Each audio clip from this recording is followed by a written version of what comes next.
Bantu Bang di kameranya. Oke. Sudah saya kirimkan itu.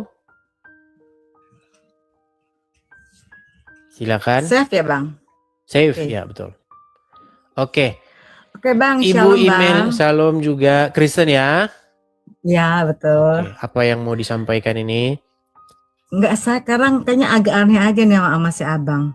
Aneh. Biasanya Abang kalau ada yang masuk bilang assalamualaikum, Abang suka buat apa mengucapkan sama saya. Sekarang kok enggak Bang, kenapa tuh Bang? Oke, baik. Jadi begini. Kemarin biasanya kalau ada yang ngomong assalamualaikum, lalu saya bilang, tidak boleh diajaran kalian bilang begitu, haram. Lalu sekarang kok abang bilang waalaikumsalam? Begini. Selama ini kita sudah sadarkan mereka, kita sudah bilang mereka, betul. Kita sudah bilang sama mereka bahwasanya itu tidak benar dan lain sebagainya. Mereka nggak percaya. Jadi biar tidak jenuh atau biar tidak itu lagi nanti bahasannya, ya sudahlah, nggak usah saya bahas lah yang itu. Mau membahas yang lain saja dulu begitu. Itu alasannya. Nanti kalau kita bahas itu lagi, nanti itu lagi. Itu terus. Saya pun juga bosan. Masa itu lagi bahasannya gitu. Karena orang yang datang ini, Bu, orang yang datang ini selalu ada pasien baru. Begitu. Kemarin kita sudah membahas misalnya penyaliban itu rencana iblis, besok datang lagi orang seperti itu, datang lagi. Begitu. Mungkin ada yang mau Anda sampaikan? Iya. Saya baca Alkitab nih Bang, tapi belum tuntas ya. Baru sudah sampai mana? Yesaya. Dari Kejadian baru sampai Yesaya? Ya, betul. Oke, silakan. Ada yang mau ini kita ulas. Abang kan bilang kalau Yesus itu punya Tuhan ya. Tuhan Yesus punya Tuhan, ya. Betul. Tapi kalau saya pikir-pikir emang benar juga sih Bang ya. Karena Yesus itu kan bukan emang benar. Bukan emang benar. Memang itulah yang disampaikan Alkitab kita. Cuman karena banyak orang itu orang awam, kalau dibilang Yesus punya Tuhan, loh Yesus kan Tuhan, kok punya Tuhan? Nggak apa-apa, pelan-pelan. Ya, kita jangan ngajarin yang udah kebiasaan yang enak-enak. Gitu. Kita jangan ngajarin yang sudah ya begitulah gitu aja lah terus ya biar nggak lari nanti jemaat nanti biar kenceng terus ini perpuluhan. Nggak begitu.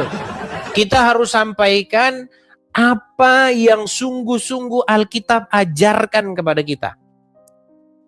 Begitu. Iya, betul. Seperti itu.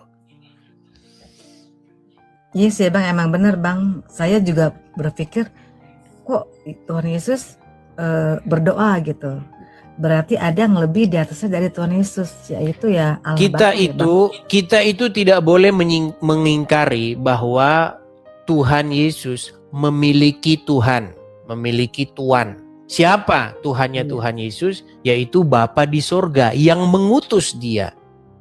Begitu. Bahkan Tuhan Yesus menyembah Bapa di sorga. Ketika Tuhan Yesus berkata dengan perempuan Samaria di sumur Yakub, perempuan Samaria itu bertanya kepada Tuhan Yesus. Kata orang-orang Wahyudi, kita harus agak plesetkan ya karena TikTok ini agak-agak sedikit sensitif dengan kata-kata tertentu. Kata orang-orang Wahyudi, di Yerusalem lah tempat menyembah. Sementara menurut kami orang-orang Samaria menyembah itu di Gunung Gerizim ini. Nah, lalu apa kata Tuhan Yesus? Kamu menyembah apa yang tidak kamu kenal. Begitu. Sedangkan kami menyembah apa yang kami kenal.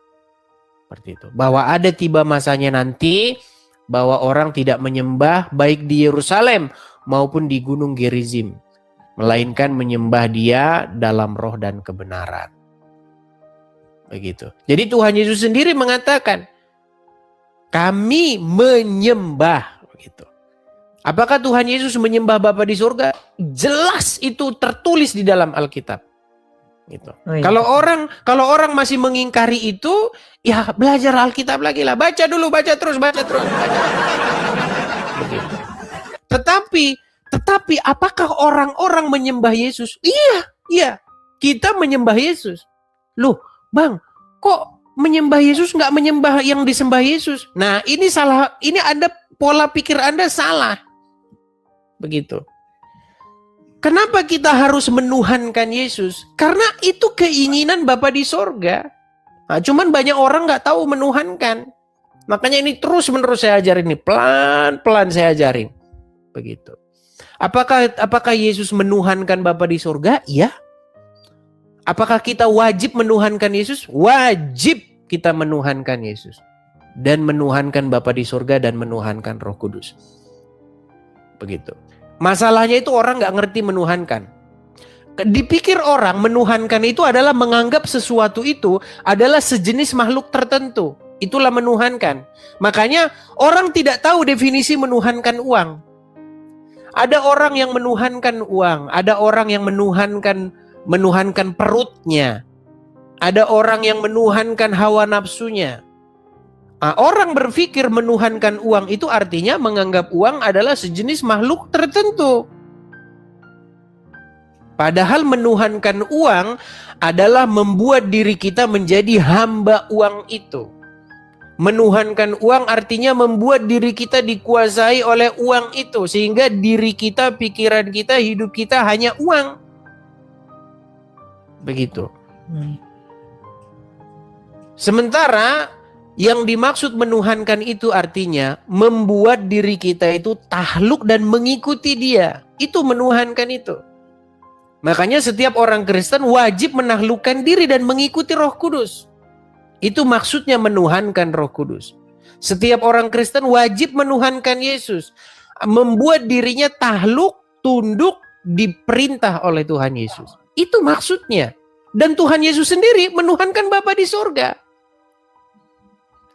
Makanya Tuhan Yesus terus-menerus berkata, makananku ialah melakukan kehendak Dia yang mengutus aku. Gitu. Nah, kalau kadrun-kadrun ya memang stres mereka. Tuhan punya Tuhan. Nggak apa-apa. Kalau kadrun memang sudah tempatnya itu di jahanam, gitu. Udah pasti di jahanam. Begitu. Padahal itu sudah terus-menerus saya jelaskan itu. Rob punya Rob. Gitu. Mereka bingung itu. Rob kok punya Rob. Gitu. Seperti itu. Atau mungkin ada yang disampaikan lagi? Kan kita menyembah Tuhan Yesus Allah Bapa. Nah kalau Roh Kudus sendiri itu gimana, Bang? Roh Kudus itu adalah roh, begitu ya. Ruah itu maksudnya sebuah kekuatan, sebuah energi begitu, atau sebuah roh itu kalau bahasa Ibrani itu ruah. Ruah itu artinya adalah yang menghidupkan begitu. Ketika Tuhan menciptakan manusia, maka Tuhan itu meniupkan roh, meniupkan ruah, nafas ke dalam hidungnya begitu. Nah, jadi roh itu yang spirit yang daripada Tuhan itu supaya tinggal menguasai kita. Begitu. Dan kita harus jadikan roh itu sebagai Tuan, sebagai Tuhan kita yang memerintah kita. Begitu.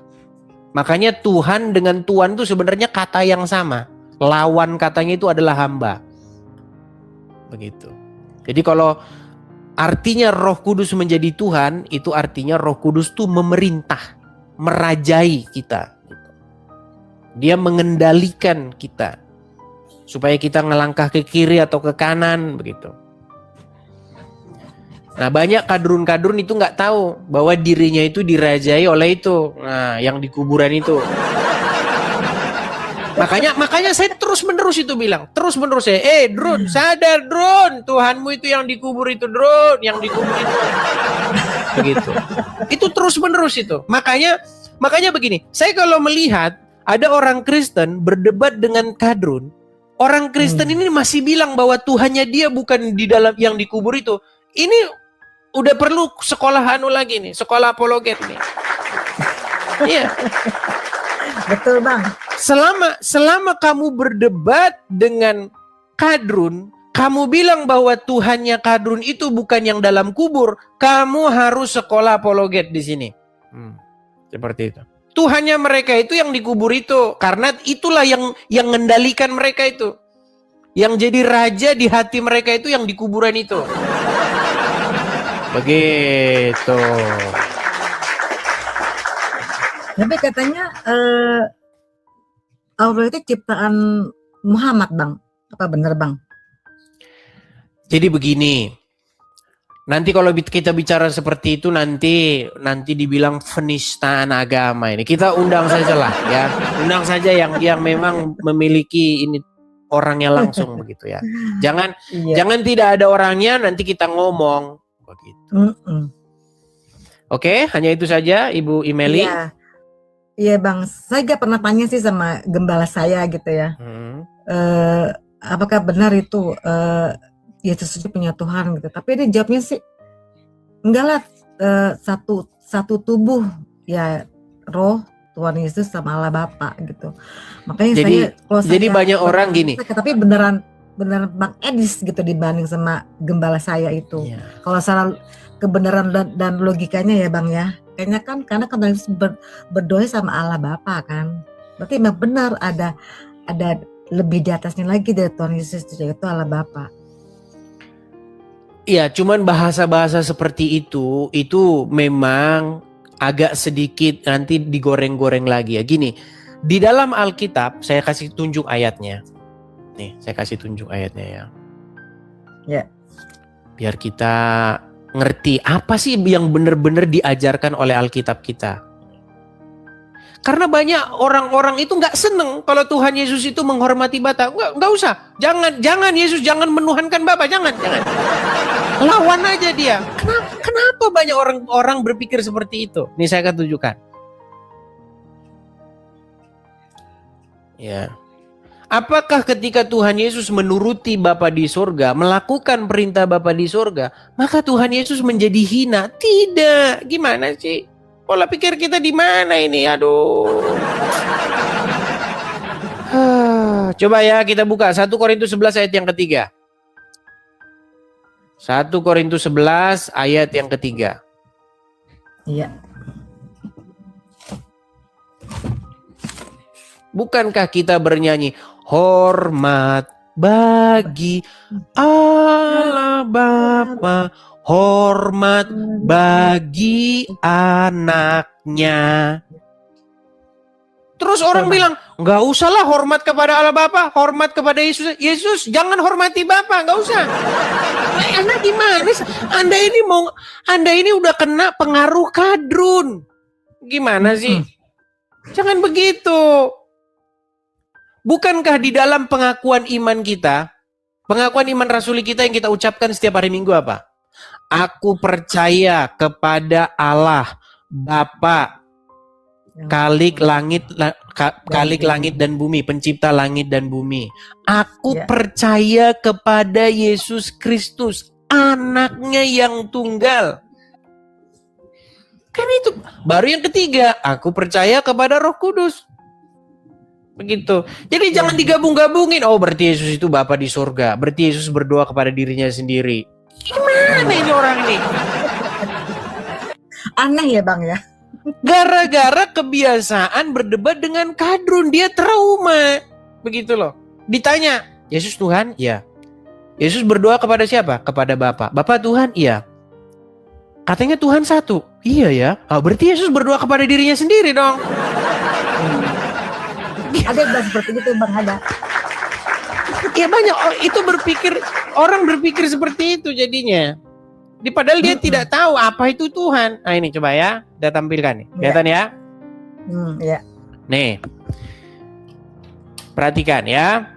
Tetapi aku mau supaya kamu mengetahui hal ini. Ini Rasul Paulus ya yang menulis. Yang sering dihina, yang sering dipelesetkan oleh kadrun-kadrun bahwasanya dia mengajarkan yang lain. Tetapi aku mau supaya kamu mengetahui hal ini, yaitu kepala dari tiap laki-laki ialah Kristus. Yes. Kepala dari perempuan ialah laki-laki dan kepala dari Kristus ialah Allah. Begitu. Jadi kita harus memahami apa yang sungguh-sungguh diajarkan oleh Alkitab kita. Begitu. Iya, betul Bang. Supaya intinya itu begini loh. Intinya pesan daripada Alkitab adalah bahwa Allah Bapa yang Maha Kuasa yang menjadikan langit dan bumi ingin membawa semua orang. Ingin membawa semua orang itu datang kepadanya. Dengan perantaraan siapa? Siapa yang jalankan ini? Yang menjalankan adalah anaknya, yaitu Yesus. Bukan anak anu loh Drun. Nanti kau bilang lagi anak. Oh berarti nikah sama siapa? Nah, ini. Kalau ngomong sama Kak Drun. Memang harus diperlukan energi yang banyak kalau ngomong sama Kak Drun. Begitu. Ya, tuh. Makanya Tuhan Yesus berkata, segala kuasa baik yang ada di langit dan ada di bumi telah diberikan kepadaku. Yes. Seperti itu. Jadi banyak umat itu yang tidak bisa membedakan antara firman dengan firman yang menjadi daging. Bahwa orang itu tidak membaca bahwa firman itu menjadi manusia. Begitu loh. Ketika firman itu menjadi manusia, maka dia itu betul-betul manusia. Begitu, bukan manusia setengah-setengah. Seperti itu. Dan ketika firman itu menjadi manusia, diberi namalah dia Yesus, yaitu nama yang sudah diberikan oleh malaikat pada waktu itu sebelum ia dikandung oleh ibunya. Seperti itu. Ya. Nah, bagaimana perlakuan kita terhadap sang firman yang menjadi manusia ini, yang sudah menjadi manusia ini? Hormat, sembah, puji. Begitu. Sama seperti kepada Bapa di sorga. Lalu nanti Wahyudi gadungan, Yahudi KW akan ngomong, berarti cemburu dong itu. Aku adalah Allah yang cemburu. Jangan ada padamu Allah lain di hadapanku. Itu kan dalam hukum Taurat. Kau bikin Yesus jadi Allah lain. Berarti kau kan penyembahan musyrik kan? Bukan begitu loh. Di dalam Alkitab, ketika orang Israel keluar dari tanah Mesir, apakah Tuhan mengutus malaikatnya untuk mendampingi mereka? Iya. Apa tertulis di dalam Alkitab? Dikatakan, sesungguhnya aku mengutus malaikatku untuk berjalan di hadapan engkau. Ya, kuduskanlah dirimu di hadapannya, ya, supaya apa? Supaya pelanggaranmu tidak akan diampuninya. Sebentar, saya kutipkan saja. Sebentar, biar kita tidak nanti di framing lagi nih. Oh, ini suara mana-mana. Saya bacakan. Ya. Bentar.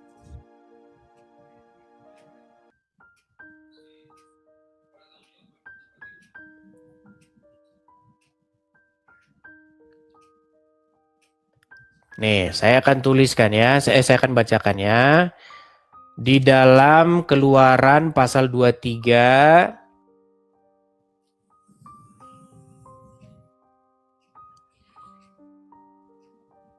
Keluaran pasal 23 ya. Kita mulai dari ayat yang ke 20. Nih saya bacakan ya. Ya. Oke. Ini tulisan judul perikopnya itu adalah tentang janji dan teguran kepada orang Israel. Nih. Bentar saya ambil dulu tunjuk-tunjuk saya nih ya, nih. Sesungguhnya aku di sini maksudnya adalah Yehova, Tuhan ya. Sesungguhnya aku mengutus seorang malaikat berjalan di depanmu untuk melindungi engkau di jalan dan untuk membawa engkau ke tempat yang telah kujanjikan. Perhatikan ini. Jagalah dirimu di hadapannya dan dengarkanlah perkataannya. Janganlah engkau mendurhaka kepadanya, sebab pelanggaranmu tidak akan diampuninya, sebab namaku ada di dalam dia. Perhatikan ini. Namaku ada di dalam dia. Gitu loh.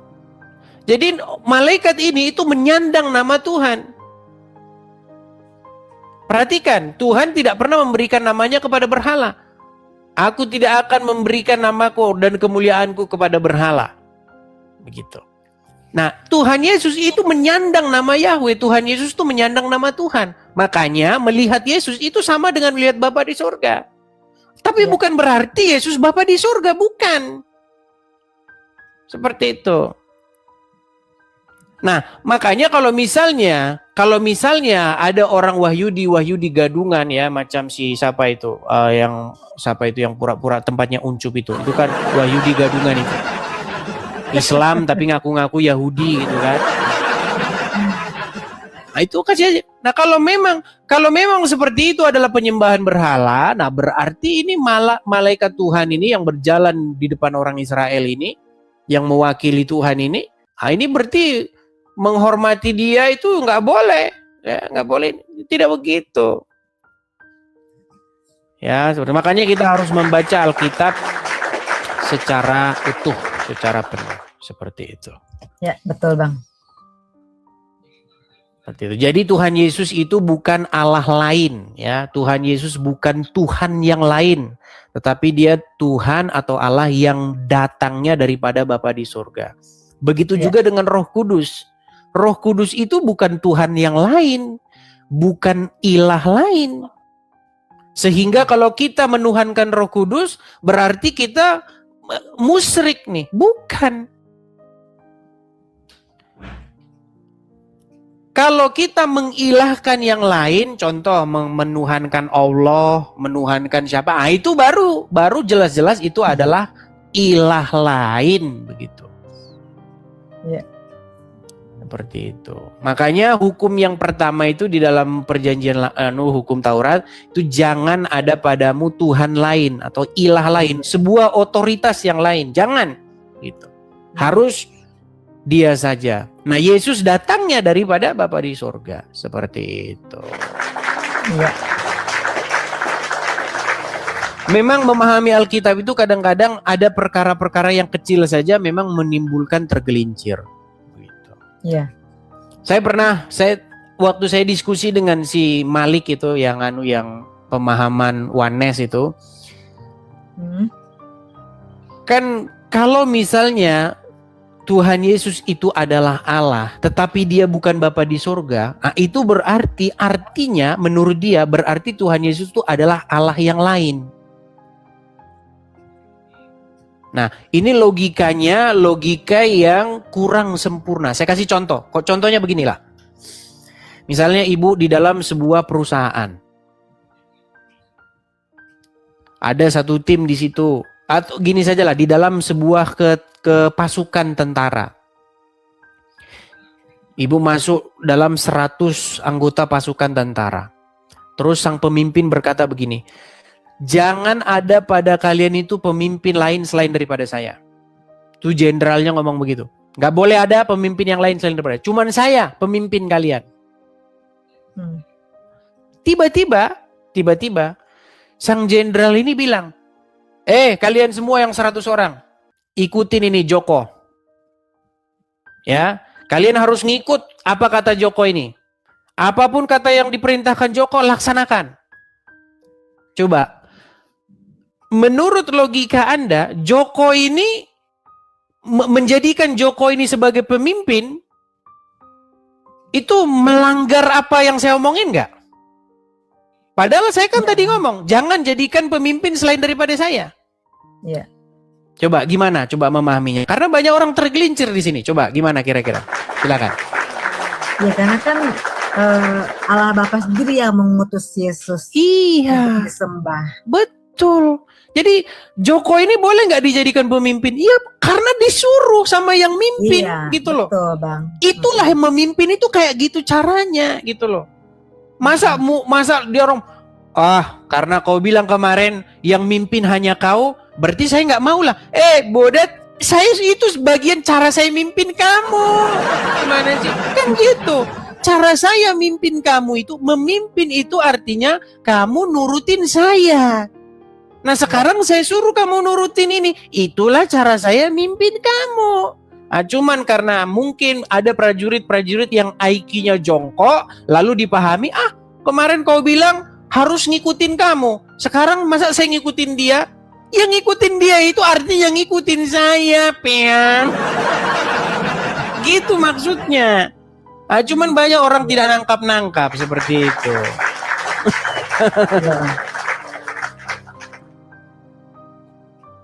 Ya mungkin Ibu paham lah ya yang saya utarakan ya Bu ya. Mengerti Bang. Mengerti. Baik. Terima kasih lah kalau mengerti. Oke Bang. Oke, hanya itu saja ya. Itu aja. Oke, terima kasih Ibu. Tuhan Yesus memberkati ya. Saya turunkan ya. Shalom. Halo.